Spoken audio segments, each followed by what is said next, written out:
வணக்கம். அந்த தஞ்சாவூரில் ஒரு பையன் ரோட்டில் செவனேன்னு போயிட்டு இருந்தான். அரசியல்வாதிங்க அவங்க அவங்களோட சொந்த சுய அவங்களோட கொள்கைக்கானே அவனை வழி நிறுத்தினாங்க. பேசிக்கிட்டு இருந்தப்பயே கவர்மெண்ட்டு சட்டம் தான் கடமையை கரெக்டாக செஞ்சிச்சு.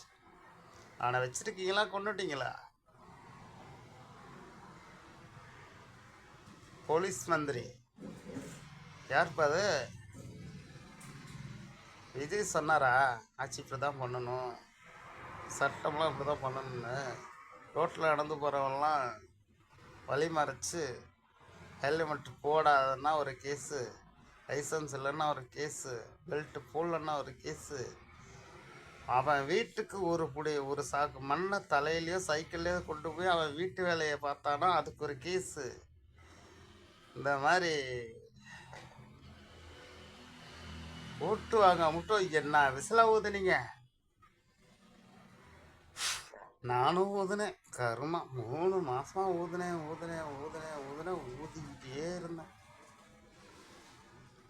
ஒரு மாற்றம் வராதான்?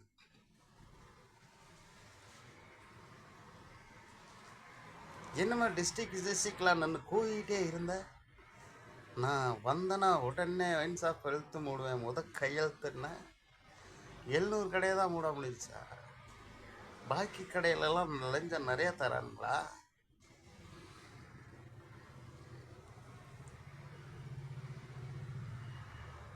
விஜய் சார்,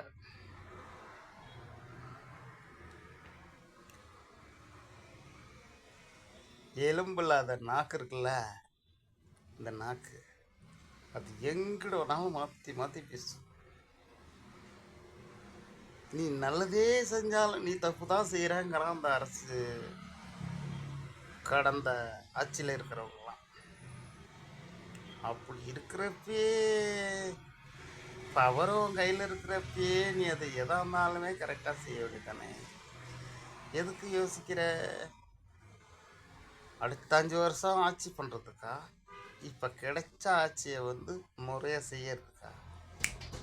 வாய்ப்பு ஒரு தாடி தான் கிடைக்கும், மறுபடி கிடைக்காது. கிடைச்ச வாய்ப்பை மக்களுக்கு உதவி செய், அதுதான் உனக்கு மரியாதை. Be careful Vijay.